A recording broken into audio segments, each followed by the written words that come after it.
ரேணு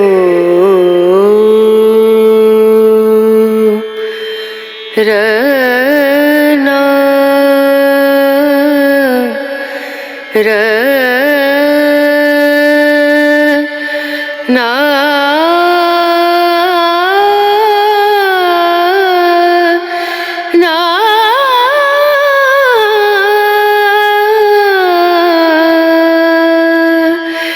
ரேணு ரேணு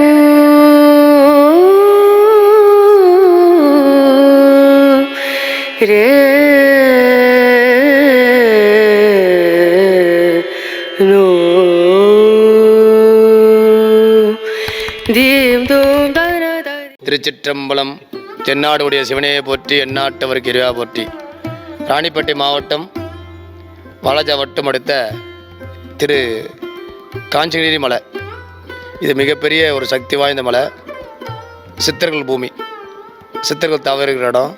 ஞானிகள் மகான்கள் எல்லாம் வந்து இந்த பௌர்ணமி பூஜையில் கலந்துக்கிறாங்க. அதுபோல் இங்கே முதல்ல பார்க்கணுன்னா சுயம்புலிங்கேஸ்வரர். அந்த சுயம்புலிங்கேஸ்வரர் எப்படி தோன்றதுன்னா, இப்போ சொல்கிற கேட்டுங்க. அதாவது பல ஆயிரம் வருஷம் முன்னாடி, ஒரு 2000 ஆண்டுகளுக்கு முன்னாடி கஞ்சன் என்ற ஒரு அரக்கன் தவறுந்தாருங்க.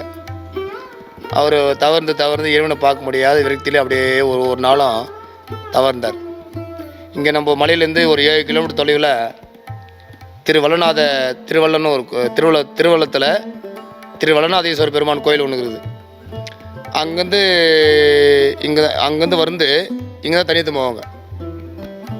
எங்கள் சாமிக்கு அபிஷேகம் பண்ணுறதுக்கு எங்கள் திருவள்ளங்கோயிலேருந்து வந்து இங்கே நம்ம குளத்தில் இருக்குது இல்லை, குளம், அந்த குளத்துல தனித்து போவாங்க. அவர் இன்னொன்று நந்தங்குது. அது அப்போ ஆறு இல்லைன்னு அதெல்லாம் தெரியாது. ஆனால் கல்வெட்டில் இருக்குது அந்த திருவள்ளங்கோயிலில். அப்போ அந்த குருக்கள் வந்து தனித்து போகிறார். இவர் ஏதாச்சும் கஞ்சம் பார்த்துறாரு, கஞ்சம் யாருக்குன்னு பார்த்துறாரு. என்னடா நம்ம மட்டும் தான் இருக்கிறோம், யாருமே இங்கே யாரோ ஒரு தண்ணி அடிக்கிற மாதிரி போகிற மாதிரி இருக்குது, யாருமே சொல்லி அது போகிறது வந்து கவனிக்கிறார். அவர் அது தியானம் பண்ணிக்கிறாரு. ஆனால் இவ்வளோ காலமாக யாரும் வரல, இவர் யாரை தண்ணி போகிறார், நிற்கிறாரு. நில்லுன்றார். யார், எங்கேருந்து வர, என்னைக்காக ஏன் வர மலை உள்ளா அப்படின்னு கேட்குறாரு. ஐயா, நான் திருவள்ளநாத கோயிலேருந்து வரேன், 4 தூரம் பூஜை பண்ணுறது தண்ணி இங்கே பூஜை பண்ணுறேன் அப்படின்றாரு. நீ 4 வரக்கூடாது, நானே கடும் தவ இருந்து சிவனை பார்க்க முடியல, அப்படியே பட்டு நீங்கள் ஏன் இங்கே தண்ணி எத்துமா கூடாது. நானே கடும் தவம் பண்ணி அவர் பார்க்க முடியல, அப்படி பட்டு நீ சிவனுக்கு பூஜை பண்ணுறியா, தண்ணி தர முடியாது, நாளைக்கு வரேன்னு சொல்கிறாரு. உடனே என்ன பண்ணுறாரு, சரிங்க ஐயா நான் போயின்னு சொல்லிட்டு போயிடுறாரு. அங்கே போயிட்டு நேராக போய்ட்டு சாமிக்கு பூஜை பண்ணிவிட்டு, ஐயா நான் இவ்வளோ காலமாக நாங்கள்லாம் உங்களுக்கு பூஜை பண்ணின்னு நாங்கள் நல்லா வாயிரும், நல்லா இருக்கிறோம், எல்லாம் சேவமாக நல்லா ஊர் மக்கள் எல்லாம் நல்லா இருக்கிறோம், உண்டு கூடி எல்லாம் பூஜை பண்ணி நல்லா இருக்கிறோம். அங்கே அந்த மலையில் மிகப்பெரிய ஒரு அசுரர் இருக்கிறான், கொடூரமாக இருக்கிறான், பெரிய ஜடாமுடி, பெரிய கூறிய நகமாக இருக்குது. நான் நாளைக்கு எப்படி தண்ணி போய் தரது, நான் எப்படி பூஜை பண்ணுறது, உங்களுக்கு நித்திய பூஜை எப்படி செய்யறது சொல்லிட்டு எல்லாம் மன வருந்தி அங்கே அந்த ஊர் மக்கள் எல்லாம் ரொம்ப கண்ணீர் விட்டு மல்க இருன்னு வேண்டுறாங்க. அது சொல்கிறார் சாமி, கஞ்சனை வந்து வதம் செய்யறது நேரம் வந்துச்சு, இவனை காலம் தவந்தார், ஆனால் அது நேரம் வந்துச்சு சொல்லிட்டு சாமி சொல்கிறார். நீங்கள் நாளைக்கு போங்க, தண்ணி எடுங்க, தண்ணி எடுத்து தெரியுதுன்னா உங்களை வந்து தொந்தரவு பண்ணார்னா என் நாமத்தை உச்சரிக்க அப்படின்றாரு. இவர் என்ன பண்ணுறாரு, சொல்லிட்டாங்க எல்லாமே ஊர் மக்கள் சொல்லி அனுப்புகிறார் அந்த குருக்களுக்கு, நீ போ, பயப்படாத, தைரியமாக போ, சாமி சொல்லிட்டாரா, சரி வாக்கா நீ போங்க, தைரியமாக போங்கன்னு சொல்கிறாரு. அப்போட இவருக்கு பயம் இருக்குது, என்னடா பண்ணுறது, அவர் அசுரம் நாம் தான் பார்த்துமே எப்படி இருக்கிறாரு, ரொம்ப கொடூரமாகறாரு, எப்படி நம்ம போய் தண்ணி எடுத்து பயமாகுது அவருக்கு. அப்படி தான் சாமி பாரதப்பட்டு பொறுமையாக நந்து வர்றாரு. நந்த வந்து தெரிய என்ன பண்ணார், பொறுமையாக போய் தண்ணி எடுக்கிறாரு. பார்த்துட்டார், வந்து வேகமாக வந்தாராம், வந்து எட்டி வச்சாராம் அந்த தண்ணி குடத்தை, தொலா போய் விரிச்சான். நேற்று சொல்லி நீக்கு வரல, நீ உனக்கு எவ்வளோ தைரியம் அப்படின்றார். உடனே 2 காலை வாரினார், தூக்கி சுற்றுறாரு, சுற்றுறாரு. அப்படி மயக்க வந்துச்சு அவருக்கு. வல்லநாதா காப்பாற்று, திருவள்ளநாதா காப்பாற்று, ஓம் நமச்சா காப்பாற்று, உயிர் போகிறப்ப கத்துறாரு. கடைசியில் வராங்க. யார் வரதுன்னா நந்தி பெருமான் அனுப்புகிறார் சாமி. நந்திய பெருமானே நீ போயிட்டு அந்த கஞ்சன்றவன் ரொம்ப அந்த நம்ம குருக்குள்ள வந்து இது மாதிரி பண்ணுறாரு சொல்லிட்டு போய் தடுத்து நிறுத்துறாரு. இவர் பேசி நில்லுன்றாரு. நீ யார் என்னை நிறுத்துன்னு கேட்குறாரு. நான் இடபோ வாங்கினேன், சிவ பராசக்தியும் தாங்கக்கூடிய இடபோ வாங்கன்னு சொல்கிறாரு. நீ எல்லாம் அவர் சொல்லு, போய் நீ போ அப்படின்றாரு கஞ்சன். அப்பவும் ஒத்துக்க மாட்டுறாரு. அப்போவும் அந்த குருக்களை போட்டு ஒரே அவரை ஒரு கலாட்டா பண்ணி ஒரு வை பண்ணி உயிர் போகிற கண்டிஷனில் அவர் வந்து ரொம்ப குடும்பத்திட்டார். உடனே என்ன பண்ணுறாரு, சாமி உத்தரவு கொடுக்குறாரு நந்தி பெருமானுக்கு. நந்தியம் பெருமானே அவர் சம்ஹாரம் பண்ணிவிடு அப்படின்னு சொல்கிறார். உடனே என்ன பண்ணுறாரு, மறு பேச்சு இல்லாமல் அவருடைய கூறிய நந்திய பெருமான் கூறிய கொம்புகளால் அந்த கஞ்சன் என்ற அரக்கனை குத்தி குத்துறாரு. இதில் குடல்ல குத்தி அடிக்கிறாருப்பா. அது சும்மா 10 கிலோமீட்டர் தொலை போய் வீது செதுட்டு போச்சு உடம்பு. சிக வெந்த சிகராஜபுரம், மாறு வெந்த மாவேரி, குடல் வெந்த குகைநல்லூர், மணிக்கட்டு வந்து மணிப்பட்டு, தென்பக்கம் வெந்த தென்கால், வடப்பக்கம் வெந்த கால் வடக்கால். இப்படி வந்து பல ஊர்களில் உற்பத்தி ஆகிடுச்சு அவருடைய உறுப்பு. இந்த மணிகண்டம் விந்ததான் கண்டம் விந்ததான் மணிப்பாறை. தொண்டை நம்ம தொண்டை பேசுகிறோமே, அந்த தொண்டை விந்தாடம் தான் கண்ட விந்தாடம். அதான் ஓம் அங்கே மணிப்பாறை தட்டுனா ஓம் சட்டு தட்டினாவே வெங்கால சவுண்டு வரும். உலகத்தை எத்தனோ மழகுது, எத்தனோ பாருக்குது, அங்கெல்லாம் ஓசை கிடையாது. அப்போ நாதன்னா யார்? சிவன். ஒளினா யார்? சக்தி. அப்போ நாதன் இருக்கிற இடம், சிவன் இருக்கிற இடம் இந்த இடம். அப்போ அந்த ஒளி அங்கே இருக்குது. அப்போ என்ன பண்ணுறாரு சாமி? என்ன பண்ணுறாரு? வந்து எல்லாம் செதுட்டு போச்சு. என்ன பண்ண இந்த உடம்பு அந்த ஆன்மா துடிக்குது. சாமி தேர்த்து நேரம் வந்துட்டார். இடபாகத்தில் வந்து உட்காந்து நிற்கிறார். அம்மாவும் அந்த திருவண்ணாத பெருமானும் நிற்கிறாங்க. வந்து நிற்கிறாங்க, அப்படி உட்காடுறாங்க. காய்ச்சி கையில் காய்ச்சி விடுறாங்க. அப்போது சாமி கேட்குறாரு, இது கஞ்சன் கேட்குறாரு, இறைவா நீ இவ்வளோ உலகத்தை உயிர் படித்த, இவ்வளோ உயிர் காப்பாற்றுற, எல்லா உயிர் படிச்சுட்டு எல்லாருக்கும் நீ சொந்த குழந்தையே இதுமாரி பண்ணுற நியாயமா? எல்லாம் உன்னை உலகம் போட்டுருது, நீ தான் எல்லாம் படித்த காக்கிற எல்லாமே பண்ணுறன்னு. என்னை போய் இது மாதிரி உன்னை கடுந்தாவே இருந்து இதுமாரி பண்ணிட்டே, இது நியாயமா? தர்மமா? நீதியா? அப்படின்னு கேட்குறாரு கஞ்சன். அது சொல்கிறாரு, கஞ்சா நீ முன்னொரு காலம் கடுந்தாவே இருந்து நந்தியம் பெருமான்கிட்ட தான் மோட்சம் பெறணும் வரவங்க வச்சுருந்த. அது நேரம் வந்துச்சு, அது நடந்தது, புரியுதா? அதுக்காக இப்படி சிதைச்சிருவியா? அதுக்காக இப்படி சிதைச்சிருவியா? உடல் எல்லாமே இல்லாமல் எனக்கு யார் இருக்கிறாங்க? சொந்த பந்தம் உற்றாரோ யாருமே இல்லையே, இது மாதிரி பண்ணிட்டியே அப்படின்றார்.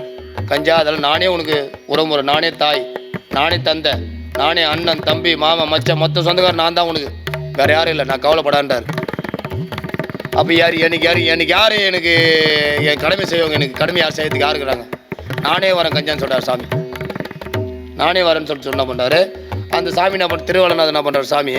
ஒரு இரவு பகல் தங்கி ராவில் பகலில் வந்து தர்ப்பணம் கொடுக்குறார் சாமி. எந்தெந்த ஊரில் அவர் உறுப்பு இருந்துச்சோ அந்தந்த ஊரில் எல்லாம் போய் சாமியை சிவனும் சக்தியும் சேர்ந்து போய் தங்கி இந்த இரவு ராவு தங்கி பகலில் வந்து தர்ப்பணம் கொடுக்குறாரு.